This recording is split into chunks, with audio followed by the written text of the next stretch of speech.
Салык кызматы мамлекеттик кызматкерлердин 2023 жылдагы декларациясын жарыялады. Дээрлик ар бир 3-чү депутат өзүнүн жана жакындарынын атына катталган үй же батир жок экендигин билдирген.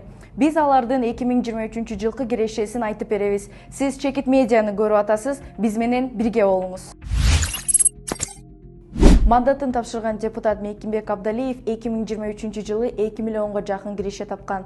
Декларацияда анын жылдык чыгашасы, кыймылсыз мүлкү, унаа жана башка мал-мүлкү тууралуу маалымат көрсөтүлгөн эмес. Ошондой эле жакын туугандарынын кирешеси тууралуу маалымат жок. Үйү жок депутаттардын катарында Айгүл Айдарова дагы бар. Анын жылдык кирешеси 2 миллион сомго жакын болгон. Декларациядагы маалыматка ылайык Айдарованын унаасы да жок. Султанбай Айжигитовдун жылдык кирешеси 2 миллион сомдон ашык экендиги жазылган. Анын атында 1,5 миллион сомдук жеңил автоунаа жана башка транспорт каражаттары көрсөтүлгөн. Нилуфар Алимжанованын жылдык кирешеси 2 миллион сомго жакын экен. Рыспек Атажановдун жылдык кирешеси 1,5 миллион сомдон ашкан. Тиричилик же бакчага пайдалануу үчүн арналган 2,5 гектар жер бар экендиги жана 8,5 миллион сомдук жеңил автоунаа жана башка транспорт каражаттары жазылган. Мандатын тапшырган депутат Шайлообек Атазов бир жылда дээрлик 2 миллион сомго жакын киреше тапкан. Анын 700 миң сомго бааланган малы дагы бар. Улан Бакасовдун жылдык кирешеси дээрлик 2 миллион сом экендиги көрсөтүлгөн. Жакындарына жалпы аянты 1000 чарчы метрден көбүрөөк административдик имараттар катталган. Дастан Бекешевдин жылдык кирешеси 2,5 миллион сомдон ашкан. Анын 23 гектар айыл чарба багытындагы жер участогу жана депозити 17,800 сом бар экендиги жазылган. Эмилбек Жусупов жылдык кирешесин накталай 1,5 миллион сом деп көрсөткөн. 7 миллион сомго жакын суммада малы бар.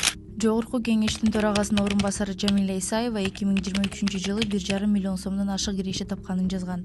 Анын 2 миллион сомго жакын суммада малы бар. Азамат Исраилов жыл ичинде 2 миллион сомго жакын киреше тапканын, 4,5 миллион сомдук малы бар экенин ачыктаган. Ал эми жакындарында 2 миллион сомго жакын жеңил автоунаа жана башка транспорт каражаттары катталганын көрсөткөн. Аманкан Кенжебаев жыл ичинде 2 миллион сомго жакын киреше тапкан. Анын үйү жок болсо дагы 500 чарчы метрлик курулушу бар экенин жазган. Мындан тышкары 3,5 миллион сомдон ашыгыраак баада малы бар.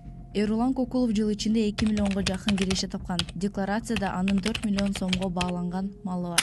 Жаныбек Кыдыкбаевдин жылдык кирешеси 2 миллион сомго жакын болгон. Жакын тууганына 700 миң сомго бааланган жеңил автоунаа жазылган. Таалайбек Масабировдун жылдык кирешеси 2 миллион сомдон ашкан. Анын айыл чарба багытындагы жери дагы бар экенин, бирок аянты көрсөтүлгөн эмес. Ошондой эле 7 миллион сомго жакын бааланган малы бар. Марат Мураталиев дагы жыл ичинде 2 миллион сомго жакын киреше тапкан, бирок жылдык чыгашасы көрсөткөн эмес.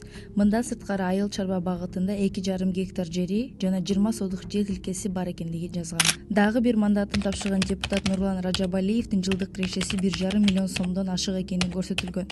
Андан сырткары 33 сотых айыл чарба багытындагы жер бар экендигин көрүүгө болот. Медербек Саккараевдин жылдык кирешеси 1,5 миллион сомдон ашкан. Декларацияга ишенсек, анын үйү дагы, унасы дагы жок. Мирлан Замын Койжонун бир жылдык кирешеси 2 миллион сомго жакындаган. 1 миллион 800 миң сомдук жеңил автоунаа жана башка транспорт каражаттары 3 миллион сомдун тегерегиндеги суммада малы бар. Максатбек Сарбагышев бир жылда 2 миллион сомго жакын киреше тапканын көрсөткөн. Мындан сырткары өзүндө айыл чарба багытындагы 2 гектарга чукул жана жакынында 1 гектардан ашык жер тилкеси бар экенин көрүүгө болот. Эльвира Сурабалдиеванын жылдык кирешеси 1,5 миллион сомдон ашкан. Декларацияда башка маалымат жок. Жылдыз Талайбек кызы жылына 2,5 миллион сомдон ашуун киреше таап 1,5 миллионго жакын чыгаша болгонун көрсөткөн. Арсланбек Малиевдин жылдык кирешеси 1,5 миллион сомдон ашкан. Мындан сырткары бир канча айыл чарба багытындагы эмес жер тилкелери бар экени жазылган. Бирок алардын аянттарын ачыктаган эмес. Айсара Абдибаеванын жылдык кирешеси 2 миллион сомго жакын болгон. Ал эми анын жакынынын жылдык кирешеси 900 миң сомдо түзгөн. Элдар Сулаймановдун жылдык кирешеси 2 миллион сомго жакын болгон. Мындан сырткары жеңил автоунаа жана башка транспорт каражаттары жазылган, бирок алардын баасы көрсөтүлгөн эмес. Бул депутаттар декларациясында өзүнүн дагы жакын туугандарында баш баккан жери жок экенин белгилеген.